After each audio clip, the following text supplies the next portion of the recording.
District, and I serve as chair of this committee. The committee will be holding a hearing today on the resolution of LR 229. For those of you who may be joining us for the first time today, interim study resolutions are introduced by senators who believe that the legislature should investigate certain topics that may be the subject of future legislation. The Business and Labor Committee is here today to receive information about these topics. The committee members might come and go during the hearing. This is just part of the process, but I don't think we have anybody scheduled to leave today. Senator Iba may be on her way in. Senator Raybould has not been able to attend today. We have a couple other senators who are off doing other things. I ask that you abide by the following procedures to better facilitate today's proceedings. Silence or turn off your cell phones. Make sure mine is off. We will have the introducing senator make the opening statement before we begin with any testifiers. Then we'll ask those invited testifiers to come up. I will call your name for you to come up. I have a list. We will not use our usual procedure of asking for proponents, opponents, or neutral, as this is an interim study. When all testifiers are done, we'll call for the introducing senator to come up for closing remarks. Closing remarks are reserved for the introducing senator only. If you're planning on testifying, please pick up a green testifier sheet on the table in the back. Complete one for the resolution that you're planning to testify on. Again, this is 229. Turn it in before you testify. Please print. It's important to complete the form in its entirety. Oh, thank you. This will help us make a more accurate public record. When it's your turn to testify, give the green sheet to the page or the committee clerk. And if you have handouts, make sure you have 12 copies and give them to Paige when you come up to testify. We'll make sure they go to every member of the committee.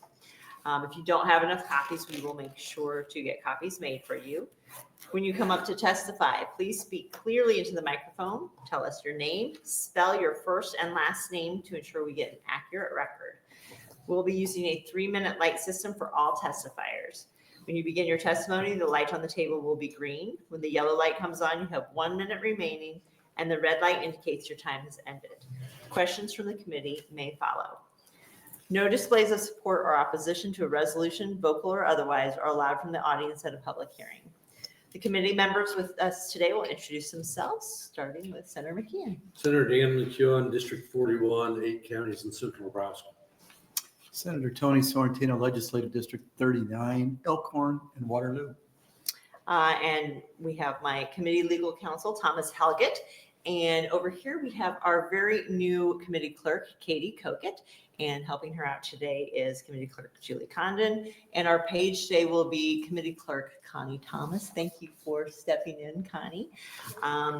We're going to begin. We will have Senator Clouse. You ready to speak?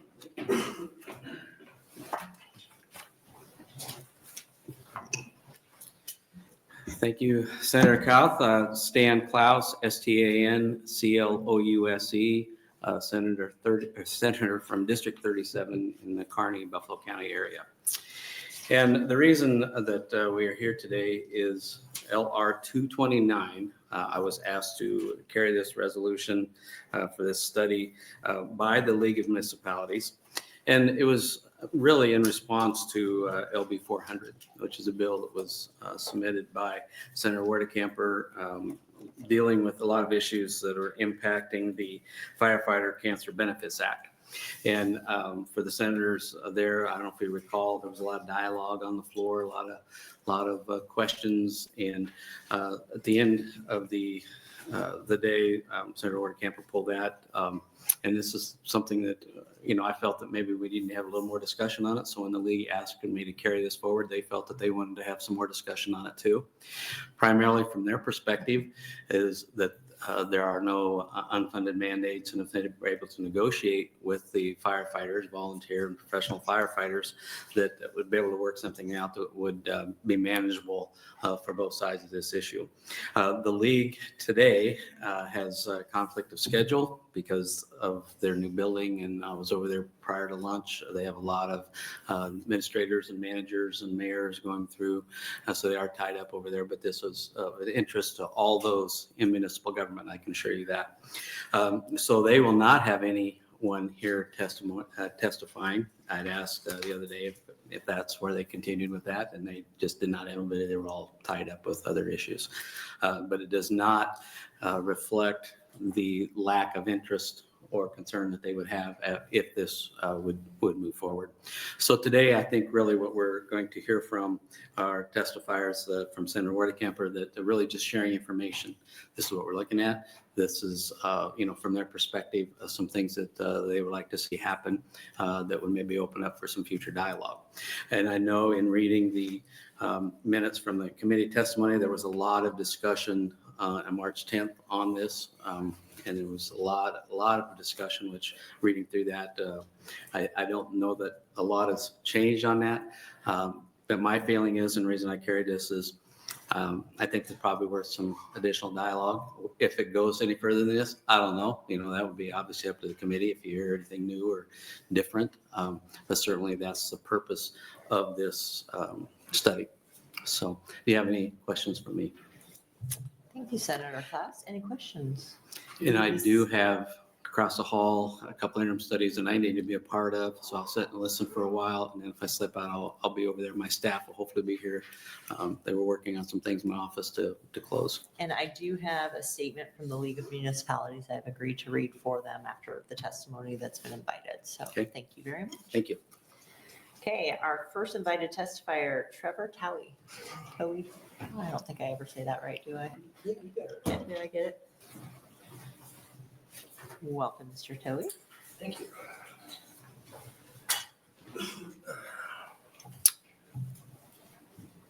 Ready? Thank you, Madam Chair and Senators, for having me today. My name is Trevor Towie, Trevor Towey, and I'm the President of Omaha Professional Firefighters. Thank you for this opportunity to speak on this resolution. More importantly, thank you for the opportunity to speak on what firefighters need, and that's the need for work comp benefits for firefighters that get a cancer diagnosis.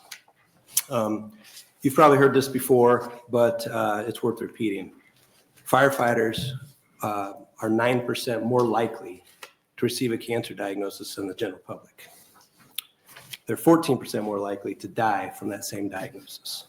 Those aren't just numbers, they're facts. Science has studied that, science has figured that out.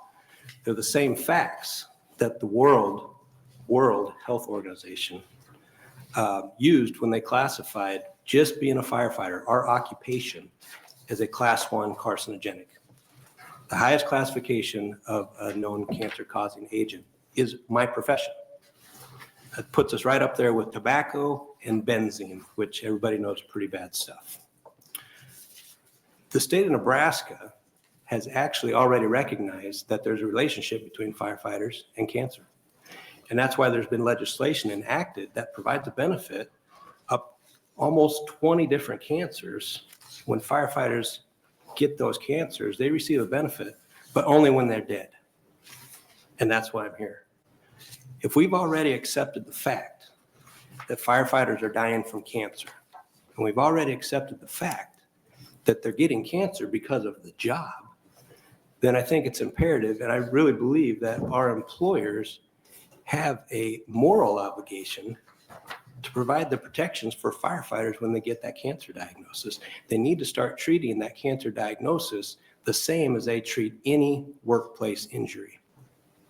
And so with the job that firefighters do, I think it's the least that we should provide them, the cities should provide them, is the fact to know that when they get a cancer diagnosis, somebody has their back. Somebody's going to give them the time they need to recover, the resources they need to receive that treatment, and hopefully make a full recovery. Return to the job, return to those fire trucks, return to doing what they do best, keeping people safe. So you're going to hear a lot of expert testimony today, some in my field, some in the healthcare field, some in the legal field. But the bottom line is, I hope that the facts that they present will give you enough information that you can move to a place where we can pass some legislation to help the firefighters out while they're still alive. And that's really my testimony. I appreciate, again, the opportunity, and I'll be here to answer any questions if you have that of me. Thank you, Mr. Towie. Any questions from the committee? No, thank you for your testimony. Thank I you. appreciate it. Next up will be Carl Campbell.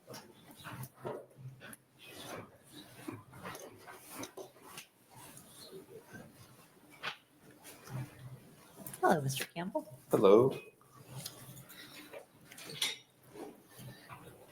My name is Carl Campbell, CarlCampbell, and I'm a 39-year veteran of the fire service. All of those years have been in Nebraska. From 1986 until 2000, I served for two different volunteer fire departments. And from 2000 to present, I've served on two different career departments.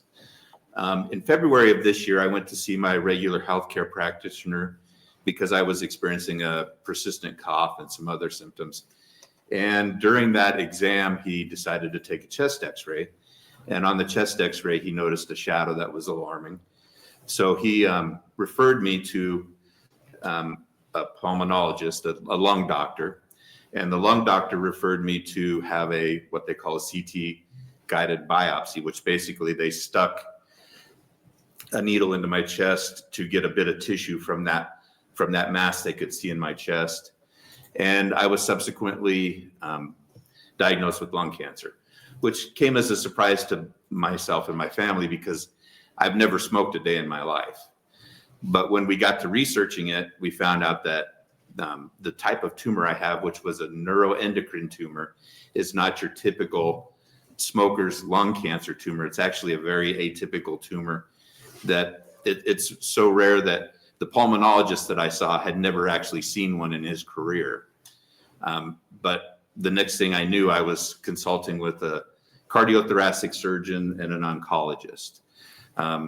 And on April 2nd, I went into surgery at Bryan East here in Lincoln and had a 5-pound tumor removed from my lung.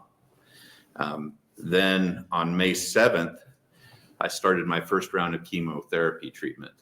I did chemotherapy treatment up through July 11th when I had my last chemo infusion, and then saw my oncologist again on August 1st, at which time I was declared cancer-free. Always take that with a grain of salt, but that's what I was told. So if you add up the times, there was a 4-month period in there. Because my job is a public job, requires physical exertion, things like that. There was a 4-month period in there that between the surgery and the chemotherapy, I couldn't work. There was no way that I could keep doing my job that I do and continue to do today now.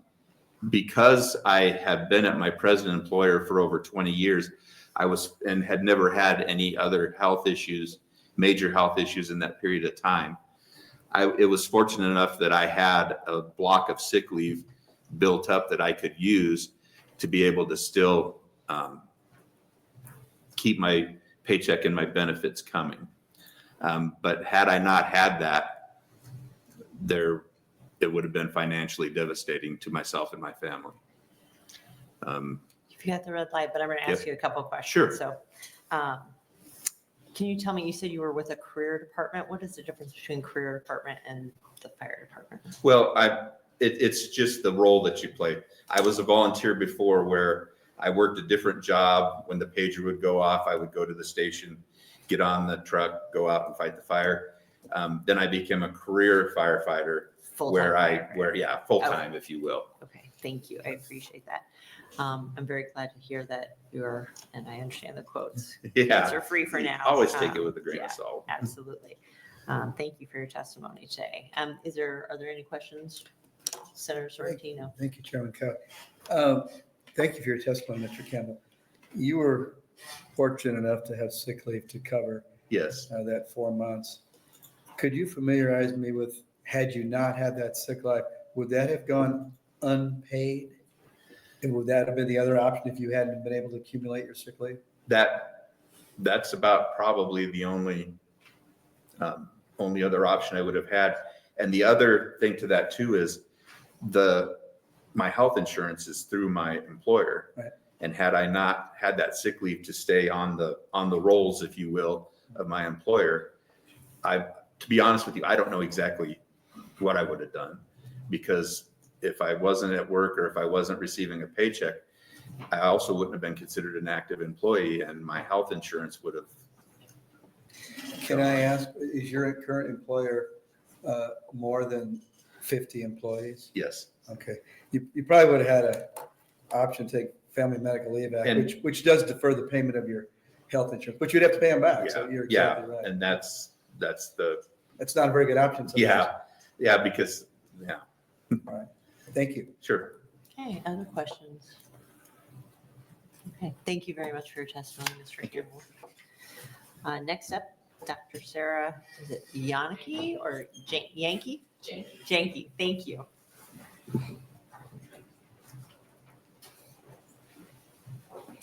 Good afternoon. You ready? Good. All right. Good afternoon, Chair and members of the committee. I am Sarah Janke. I direct the Center for Fire Rescue and EMS Health Research, and I appreciate the opportunity to talk to you today. We all recognize that running into a burning building has some inherent risks to it and that it's dangerous. However, research over the last about 15 years, about 70% of the research that's been done in firefighter health has been done over that time, has really pointed to the occupational exposures and the occupational risks that firefighters face. In particular, one of the most pressing concerns that's coming out in the literature and in emerging data is cancer. Research is led by organizations such as the Illinois Fire Service Institute, UL, and NIOSH, the National Institute for Occupational Safety and Health, has identified levels of carcinogens on the fire ground that are putting firefighters at risk. They're everything from polycyclic aromatic hydrocarbons, benzene, formaldehyde, dioxins, volatile organic compounds, and other endocrine disrupting chemicals. Modern building and furniture materials, in particular polyurethane foam and polyester instead of wood and cotton, have fundamentally changed the way that firefighters fight fires, but also what they're exposed to. So fires today burn faster, hotter, and dirtier than they ever have before. Even with the protective equipment and self-contained breathing apparatus that firefighters are provided, they do not shield them necessarily from the carcinogens, but that's not what they're designed for. The ultrafine particulates that are in the air are often inhaled or enter the body through the skin. That's one of the challenges of studying this, and it's one of the challenges that firefighters are faced with. Contamination on bunker gear, hoods, and gloves also become a secondary route of exposure for firefighters, and there are often things that are spread back to the station or to the family. Based on the evolving body of evidence, in 2022, the International Agency for Research on Cancer looked at all the existing data to date and classified firefighting as a Group 1 carcinogen, putting it, as mentioned, similar to tobacco and asbestos. With this designation, the emphasis really nationally has shifted to prevention and early detection. One of the challenges with that, and we do know that firefighters get cancer at an earlier age than the general population on average. But with the classification and that shift, we're looking at early detection, proactive screening, and most effective strategies for saving lives. Prevention and early detection protect not only the health of the firefighters, but also lessen the financial burden on departments in the long run and the healthcare system. When treatment becomes necessary, however, the emotional and financial toll it falls heavily on the firefighters and their families, underscoring the urgency to support stronger systems for prevention and protection. Thank you for the time and considering this critical issue. I'm happy to answer any questions. Thank you very much, Doctor. Are there any questions? Senator Sorrentino. Thank you, Chairman Cow. I could have asked this among a lot of different people, but when I heard Dr. Jenke, you get to have the question. Perfect. When Senator Werdekemper brought up the bill, which is a bill I supported, the question that seemed to be still out there ringing a little bit and maybe not fully answered was, we were talking about, firefighters getting cancer at a much higher rate, much younger. And because of that, we needed to address that, which I agree. The question that maybe some others asked was, and you don't want to sound cold and calculate and economical, but part of the job of the state legislature is to look at our funding.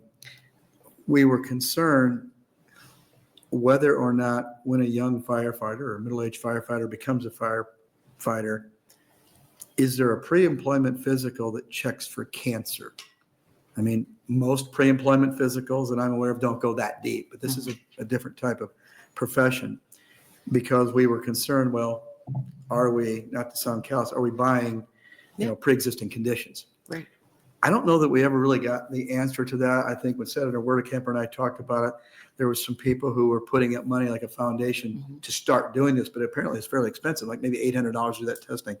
Can you update me as to whether or not that practice is alive and well, or we don't look at that with new firefighters? So I don't know for every department, and it typically nationally what we know, and I'm certain it's true here, is it varies by the type of department, career versus volunteer. The other challenge though is there's not like one cancer screening test that tells you. And typically, particularly when you bring a firefighter on that's 20, they're not going to have cancer. Right. I mean, so the risk of hiring people who are already, and I understand like damaged goods or whatever the better version of that would be, they're not going to have cancer that young. I mean, most cancers don't develop until your 50s or 60s anyway. But what we do with the research is we compare what we can do, because that would be a unique experience for them to have cancer that early on, because latency is not that long for most cancers. So we're pretty certain we're getting, which is why we don't screen really young firefighters, because we're pretty certain they don't have it. But when you look at firefighting and the research on epidemiology, that's where holding constant for the general population comes in is important. So we know that they have the increased risk over the general population for some of these cancers. Is there a standard once somebody has been a firefighter for 15 years or 20 years or reached a certain age, would it make sense to do cancer screenings then, and rather than waiting till they get cancer? It's a great question, and I think the answer is yes. In fact, on the way up here from Kansas City, I was on a call looking at what do we set as the national standards. What we're currently setting, because like I said, only U.S. Preventative Services Task Force only recommends 4 different cancer screenings. And so typically you have to wait until there's signs and symptoms. But we do have some that are available now, like full body MRIs, low dose lung CTs, liquid biopsies. I think is something that we're going to see. There are a couple that are heavily marketed to the fire service right now, where it detects basically cell-free DNA is what it detects. So we do think that the cancer screening piece is very, very important. Now, the upside and downside of that is like you don't want to disincentivize early cancer screenings, because if you say, hey, if we catch your cancer when you're really sick and dying, firefighters will say like, well, then at least my family gets a benefit. We want to find those super early. We want to make sure that firefighters are getting annual medical exams. We want to make sure that they're doing the screenings that we can screen for, and that they're well educated on signs and symptoms, which is kind of the big push nationally and at the state level here. These mid-career screenings that you're possibly talking about, are they in Europe, are they prohibitively expensive, new technology? Are they thousands and thousands of dollars? Some are thousands of dollars. Some are really simple. Some of them, like if you get annual medical exams, PSA, we don't want one elevated PSA to go in and, start poking and prodding there. But those, if you can monitor those across time, you can look for elevated levels that, rise over time and address it when you need to. We do know that prostate cancer is pretty prevalent among firefighters. So I think that in particular, some of the more basic ones are good. Some of them, like the new, I think it's $800 for the cell-free DNA one, the liquid biopsy one. Full body MRIs, depending on where you get it, can be a little bit more expensive. So that's another one where like we don't need to be screening everyone all the time, but we definitely should be screening firefighters for cancer. That's Thank a you, great Dr. question. Yeah. I have a few questions. Sure. Okay, so let's see, where are my questions? Okay, talk to me a little bit about the protective gear, because this was the part that really got me when Senator Werdekamper and I were talking about it. Even the clothes they wear to protect themselves from flames are soaked in carcinogens. Can you give us some more information about that? So my favorite tagline is more research is needed, and I don't think it's anywhere more necessary than what we know about PFAS in gear. So it's actually long been known that there's PFAS in gear, because it was added so firefighters wouldn't get steam burns, so they could go into the fire, so they could stay in the fire longer, all those types of things. So we knew it was in there. But probably Graham Peasley's stuff probably started like 5 or 6 years ago, where there was a firefighter up in Boston.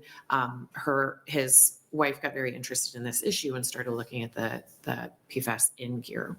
The challenge with it, we knew it was there. Some of Peasley's early work suggested that it actually becomes destabilized, because PFAS in gear, there's PFAS in everything, right? Like in clothes. But the problem is you don't take most clothes into a fire superheat it, bring it back out, cool it down, take it back in, wash it 15 times, those types of things. And so there's a lot of research right now looking at gear, how stable is the PFAS that's in gear. Do we see that those chemicals like sloughing off? A lot of times those are actually things that are ingested, the PFAS like PFOA and PFOS are actually ingested more so than dermal absorption, but also like it's not like you're taking a shower every time you eat a granola bar on the fire ground.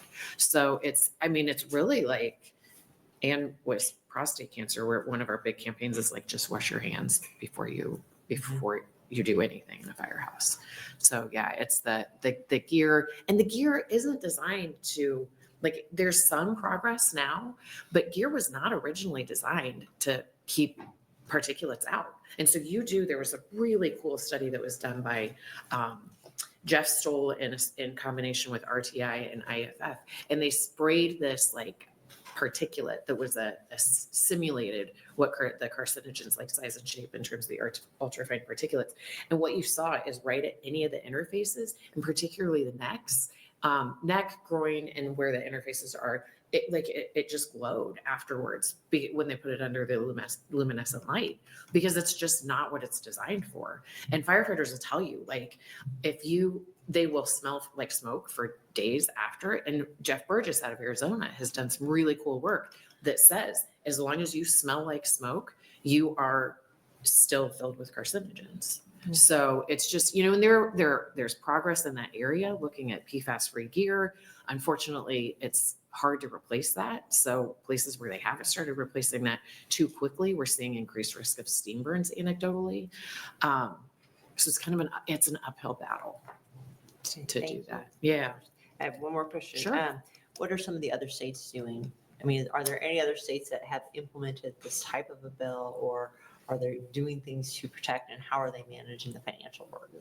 Yes. So there are a couple different models out there. Every state has some form of presumption, and most of them do at diagnosis. So even if it's not, you can submit even if it's not a mortality benefit. And so that it has been pretty standard across the board. There are a couple states that have implemented a trust model where departments can pay into it, and it's held separate from the workers' comp. The firefighters can still apply for workers' comp. If their workers' comp is accepted, they then have to reimburse the trust, either the trust or the workers' comp. I'm not sure which one, they would reimburse the trust. That would make the most sense. So there are varying levels, but most states do provide coverage once you've been diagnosed. But are there any that are giving the rebuttable presumption? It's all over. It's kind of the Wild West on this. So yeah, and I don't know the numbers. There was a report that was recently done.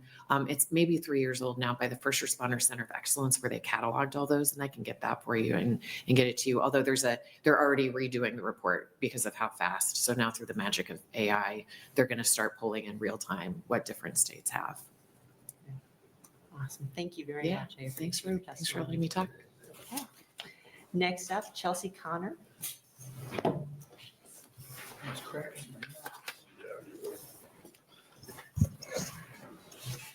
Good afternoon, Ms. Connor.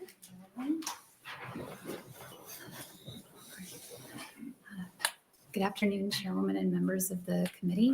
My name is Chelsea Connor. It's CHELSEA-CONNER.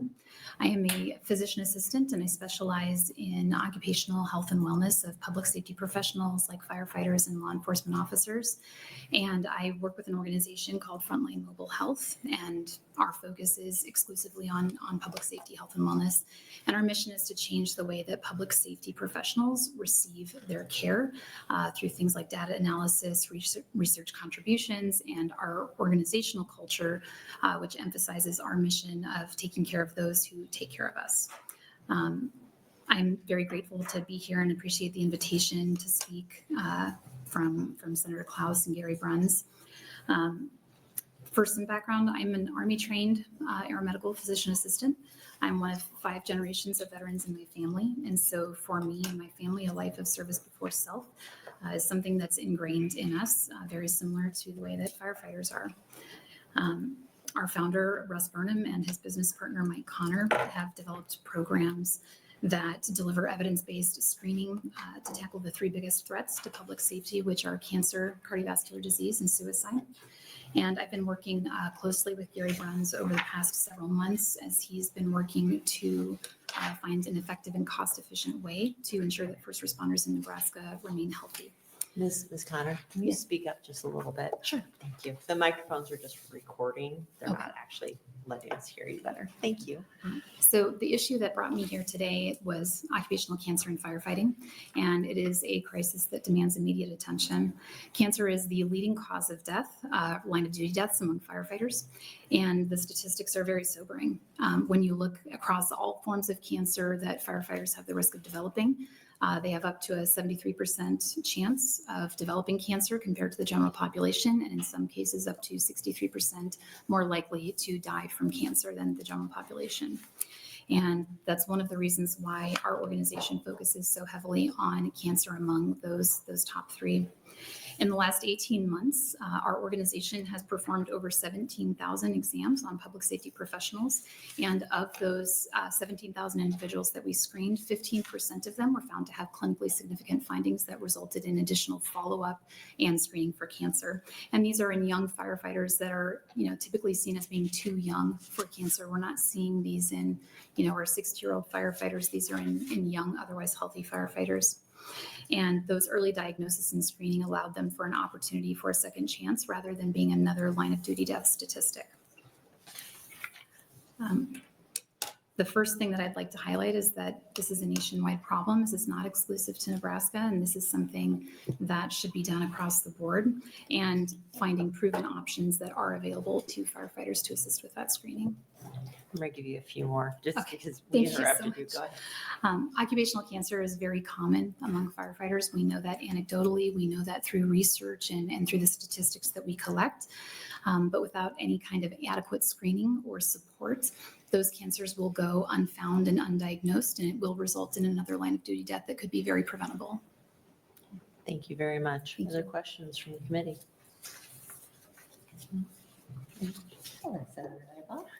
Thank you very much for your Thank you. testimony. And next, we're going to have Ryan Hannian. I was close. Today's a challenging name day. Goodness. Probably been called worse today. Madam Chair, thank you for the opportunity. My name is Ryan Hannian, RyanHangian, and Senators, thank you for your time. I am a recently retired 20-year firefighter out of Eastern Iowa. Was involved in a pretty significant building collapse on the eastern side of the state and ended my career. On the other side of my career, I've been the union leader and I'm the president for the Iowa Professional Firefighters. And Gary asked me to come and speak, and not knowing necessarily how the Nebraska Legislature works, wasn't maybe not as prepared as some of these other folks, and my skill set's not nearly the same either. But I appreciate the opportunity, and I wanted to just give you some color and context comparatively to what we're doing in Iowa or what the legislature has been doing in Iowa. In Iowa, as last year's session ended, our legislators voted to allow presumptive cancer to be covered at 100%, all cancers in Iowa. So any of our firefighters, whether they're active or 3 years from post-retirement, come down with a cancer diagnosis, that is covered as a work-related injury. At 100%, there is not a question. So any of our firefighters come on the job, Senator, to your question about early screening and stuff like that, we do a lot of that. Not 100%, but very close. Our folks are covered. There's not a question. So similar to what Carl was talking about, where there was a question of whether or not he would be compensated if he didn't have sick leave or the time. Our folks, it's not a question. In a time right now in public safety where recruitment and retention is tough, the numbers aren't there. We're not getting the same type of qualified candidates, or we're not getting the amount of candidates. We see folks come and go a little bit more. Having protections like that, I think, are a significant draw to the services and to the profession itself. So I would urge you as legislators to take a deep look at this topic and see if there's a way to find a solution that is beneficial to everyone, whether that be the municipalities or whether for surely the firefighters that do this job. It's a tough job. That's all I have. So thank you very much. Thantor you. Yeah. Hold on. Do we have any questions? Senator Yeah, and Sorrentino? I meant to say more here for any questions that I could convey to you guys in regards to what Iowa does. Thank you, Chairwoman Cow.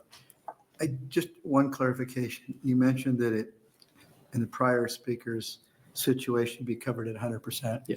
When you say covered, are we speaking medical expenses and/or are we talking compensation as well? Both. Both. Absolutely. Thank you for the clarification. Yep. And that's in state code. Senator McCune? Is that for career and volunteer? It's not for volunteer. Okay. It's career. Okay, and then I have a couple questions for you. So right now, all over the place, it's really hard to get people in public safety jobs. Correct. At some point in time, if that changes, do you think that having that set to 3 years past retirement, do you think that will make fire departments or municipalities say, hey, you're going to have to retire at a certain age to try to head that off? We have to retire at a certain age. So 64 and 364 days, you have to be retired. So in Iowa, that is law. With regards to the screen, and I think some of the folks that spoke ahead of me referenced it, the data is becoming more available, right? Iowa put presumptive cancer into law in 2006. So we had 14 cancers protected all the way up until July 1 of this year. And then this year we've moved it to all cancers covered as presumptive. We've had heart and lung presumption in Iowa since the inception of our system. So they've been there for a long time. But still a bit different than how it's handled here. And talking to Gary and having some of the conversations, I didn't realize some of the stuff that the presumptive language here versus the presumptive language in Iowa and what that means, because I think we hear the word presumption and we assume that they're the same, but the coverage is significantly different, meaning like for me in Iowa, anything that fell under the presumption language, to Senator's point, your medical costs are covered, as well as your time off. If you need time off, I mean, if you're able to continue to work a modified schedule or something like that, sure, you just work. But if you need time away from work to get your treatments and care, you're still covered and paid at 100%. The second part of that was, again, the disability part. And if you leave the job, obviously that's that language, I think, is what we think is synonymous with each other, more so than the coverage during active working. And I think that was a little bit of a rude awakening for me, talking to Gary and some of the other folks about how your presumption is different than ours. And I think that would play a factor in terms of recruiting and retaining people, as well as just the general care of these folks if they're worried about being able to provide for themselves, similar to what Carl spoke about. Do you know if when they passed this bill, did they get any cost models or any sort of expectation of here's what it's going to cost, here's how we're going to fund it? So because we had presumptive cancer of 14 cancers, there was a costing model that was put together, and they said it was negligible at that point because there was already in place a form of coverage for cancer. So they were just expounding the benefit essentially, right? So there was a cost to that. I will say that benefit enhancements in the state of Iowa are covered by the employee. So we took on that burden. And I will tell you this, our members took on more of a burden than what was asked of them because it's that important to our folks in our profession. We see it. The same things that used to take our members off the job 20 years ago, heart and lung issues, have gotten a lot better because of modern medicine. We are able to get people back to work. We're able to get them treatment care and get them back to work. So you see the trend of that stuff going down significantly while we continue to see the threat of cancer going up in the fire service. So that there's, I think, many things to like what we've spoke about, PFAS, your general care of how you handle things, all of that, that's important. And I would guess most of your firefighters across the state are doing those things, but they're still coming down with cancer. And so finding a way to balance that and still get them the protection that they need in terms of if they get that cancer diagnosis. So So final question, do you know what that statute was or what the bill was? that was The bill passed? number, I Yes. think it was 969. And that was last year? That was last year, yeah. 969. Yep, House File 969. Great. Thank you very much for your You're welcome. testimony. Thank you. Appreciate it. And Joel Cerny.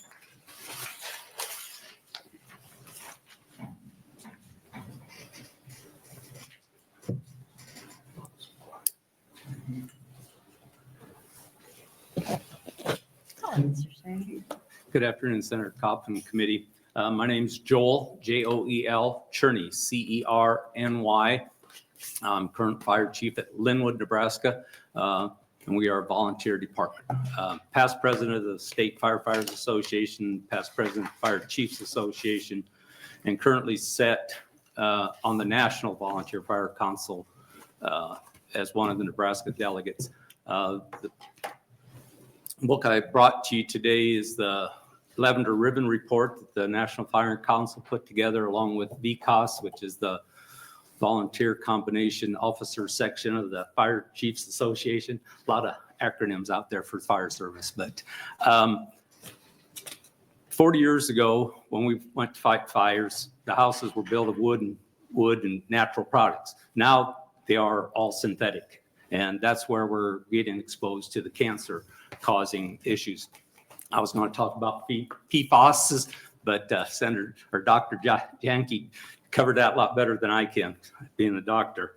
The cost of the insurance, after the bill passed, insurance was developed to cover that.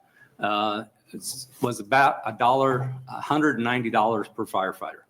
And for a small rural department, especially mine, there's no way we could afford that. It's just not economically feasible. We're already required by the state to buy life insurance for our firefighters, and that's, I think, $41 a year just to cover that expense. The national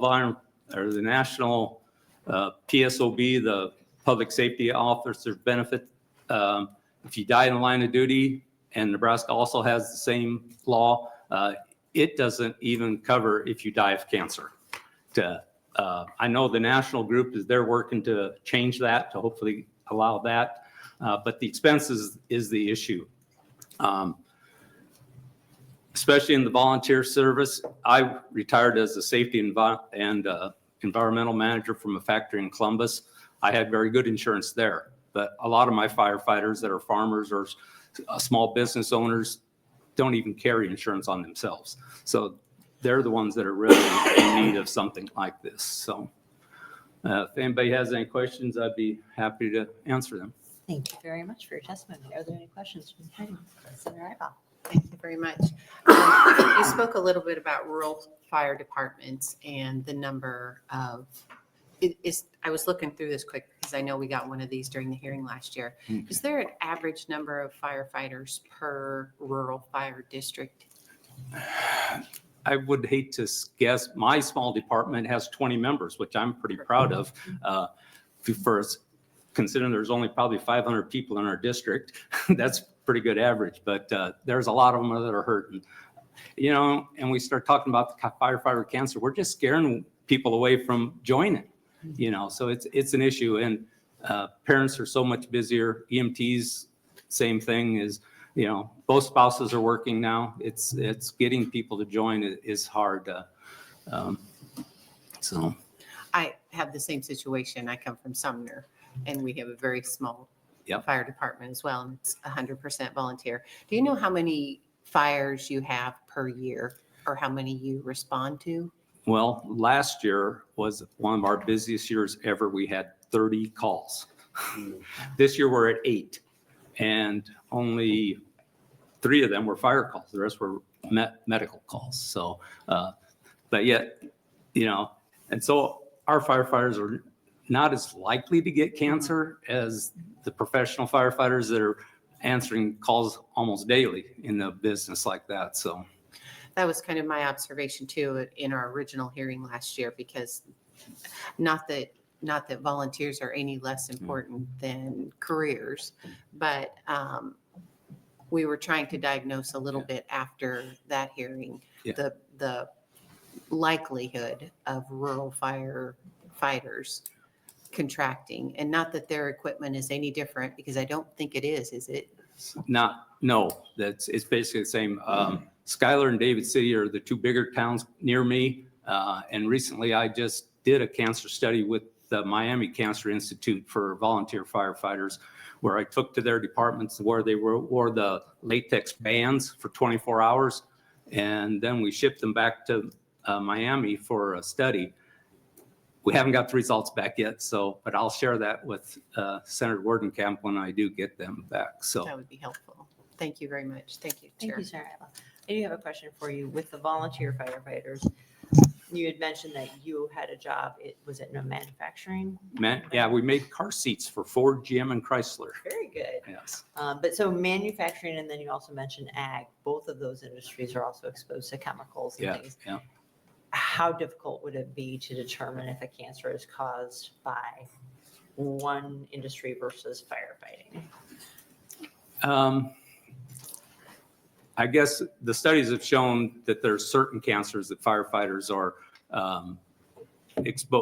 get more often than other More as a safety prevalent. director, I probably doesn't get exposed to a lot of stuff, but it's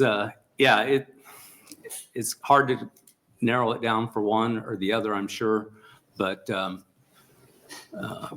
it's just I the just type didn't of know cancers that you on a catch. national level, you had heard Yeah. anyway that they are. Dr. Jenke would have been better to answer that question than I am. so. If you come up with that answer, Dr. Jenke, let me know. Okay. Thank you, Mr. All right. Chairman.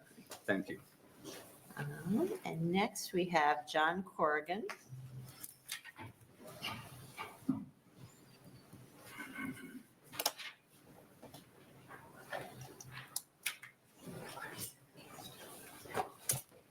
Good afternoon, Mr. Corrigan. Good afternoon, Madam Chair, members of the committee, John Corrigan, John Corrigan, and I am here on behalf of the Nebraska Professional Firefighters. And it is a tenet of the labor movement that is the reason that these folks are here today is we've been to the funerals, we've held the hands of the family, we have explained the chances of whether we can get benefits and what benefits are available. These union officers and their brothers and sisters have been in the emergency rooms or when these diagnoses are received, and we are not going to stop coming back because the tenet of the labor movement is you pray for the dead and you fight like hell for the living. And that's why we're here. Some of the concerns that we hear and have heard and questions, and not that they're not legitimate, but the questions about, well, isn't this something that could be negotiated? And each local union acts as the sole and exclusive bargaining agent on behalf of their members with regard to their employers regarding terms and conditions of employment. You can go to the employer and say, hey, we'd like to have this benefit.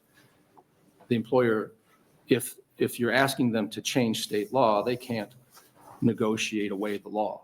They can't negotiate the terms and conditions of the standard of proof in the workers' compensation court. We have been able to negotiate certain benefits like healthcare benefits. And one of the guiding lights of the awareness that the fire service has had in the last 20 years with the studies that Dr. Jenke has been able to describe to you is let's start getting these screening things done, and we can maybe motivate the employers to have participate in a more robust annual physical that actually tests not for your ability to lift, twist, crawl, walk, but also for whether or not you have cancer or you have a risk of having cancer. And we know that the risk is there. I have one group that I have, we're not talking about increased risk. We're talking about at least 1 in 5 of the group, employees and retirees, have been diagnosed with cancer. That's 20% of the people that are working. Now, What we're faced with in the workers' compensation system, though, is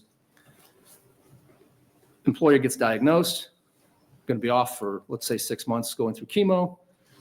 Now that goes to general health insurance. You got your out-of-pocket exposure the employee has to pay. They start eating up their sick leave. Employer doesn't do anything. They may going to say, hey, I want to have this as work comp. They'll look at the claim. They'll sit on it for 6 or 8 months. And then you'll get a letter saying there isn't any medical basis to determine whether this is work-related or not. So we deny your claim. The reason is the reason at that point that there's not any medical basis is because nobody's asked. The employer doesn't ask a doctor, hey, is this work-related? They just don't do anything. Because as long as there's no medical opinion, they're not going to pay. But when there is a medical opinion, then you're going to court. And it's the burden for the employee to get that opinion, go to court, pay the experts, and maybe there's benefits there at the end of the day, and maybe there's not. But all this concept of LB 400 is saying at the outset, employer, you prove it's not work-related, and we're happy with that. But don't shift that burden onto the firefighter who took the risk with their lives to provide public safety to the citizens. That's the pitch. I have you wrap up. Let me see if Okay, we I'm have any done. questions. Okay. Are there any questions from the committee?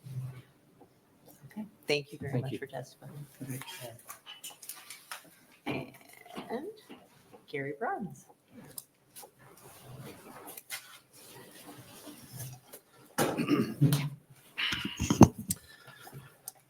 Ready. Good afternoon, Chairwoman Cowth and members of the Business and Labor Committee. My name is Gary Bruns, Gary-B-R-U-N-S, and I serve as the president of the Nebraska Professional Firefighters Association, representing 1,400 paid municipal firefighters, EMTs, paramedics across our state. I appreciate the opportunity to address LR 229, which asks us to examine the Firefighter Cancer Benefit Act of 2021. However, I must respectfully submit that this study would examine a law designed to fail. Since its passage in 2021, not a single firefighter has received benefits under this act. This was not a failure, but not an accident, but predictable. In 2021, the 2021 Act employs the word may instead of shall. It states that any city, village, or fire district may provide and maintain enhanced cancer benefits. When these benefits are optional, local governments choose not to provide them.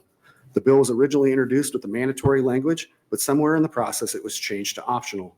Regardless how that change occurred, the result was entirely predictable. No municipality would voluntarily take on these costs. Meanwhile, Senator Werder Kemper's LB 400 offers an entirely different approach. Rather than creating a separate complex insurance program that nobody wants to fund, LB 400 works through our existing workers' compensation system. It establishes rebuttable presumptions for 26 types of cancer affecting firefighters with 5 or more years of service, supported by scientific evidence linking specific carcinogens to these cancers. This shifts the burden of proof away from a sick firefighter. Instead of the dying firefighter having to prove the cancer resulted from occupational exposures, employers would need to demonstrate it did not. This distinction matters because we are falling behind our neighbors. 33 states now provide presumptive coverage for firefighters, including 5 of our 6 surrounding states: Iowa, Kansas, Missouri, Colorado, and Wyoming. And as you've heard earlier, this affects our ability to recruit and retain qualified firefighters who choose to work in states that protect them if they develop cancer. I want to address the cost concerns. We contend that LB 400 would generate cost savings in several ways. First, firefighter cancer screenings promote early detection when treatment is less expensive and more effective than late-stage interventions. Second, many firefighters continue working during treatment with proper support, reducing overtime costs and maintaining departmental staffing. Third, we prevent what we call unfunded deaths. Ironically, Nebraska citizens already pay for death benefits when firefighters die from job-related cancer. Early detection and treatment cost considerably less than death benefits, plus the substantial expense of recruiting and training new replacements. The implementation of LB 400 is straightforward because it works within our existing work comp framework. Legislation provides scientific specificity by listing exactly which carcinogens are associated with cancers. The scientific foundation makes law defensible and workable. It requires no new bureaucracy or complex administration. For departments concerned about cost, a quick survey of our members will reveal cancer cases appear sporadically over time and not in overwhelming waves. Our system can handle this responsibility effectively. And I see that my time's up. Your time is up, but I'll have questions. Yeah, go for it. Thank you. Thank you, Mr. Bruns. Would you like to finish your statement first? Yeah. Would you like to try to say the word implementation? No. Hey, I know. remember, I am a firefighter. Okay, I'm not a paid lobbyist. Thank you. No, what we're asking is, let's shift the focus back to LB 400. We think that is the reasonable route to go. A couple of questions that came up. I know that you'll have questions, but are the screenings expensive? We understand that screening is expensive.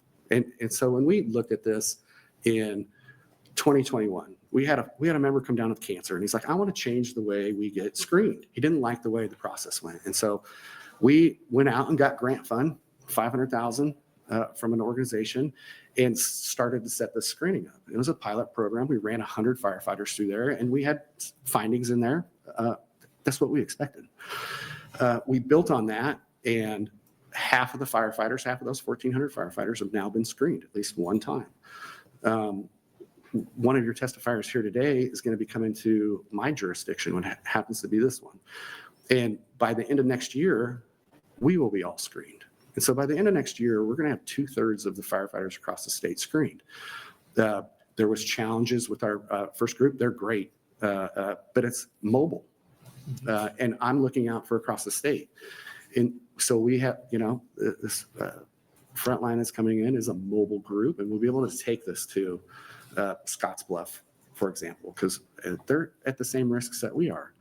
It's just challenging for those departments to send a firefighter from Scottsbluff to Omaha. It takes 3 days' time. You got a day, 2 days of travel, a day of your screening, and they just don't have the staffing to backfill that. So if we can bring this process to the firefighter and their departments, we can get these early screenings, find it early, let's get it treated, and that's a cheaper way to go for the whole system. Our problem is that, if you're not symptomatic, then, we're not going to be getting these screens.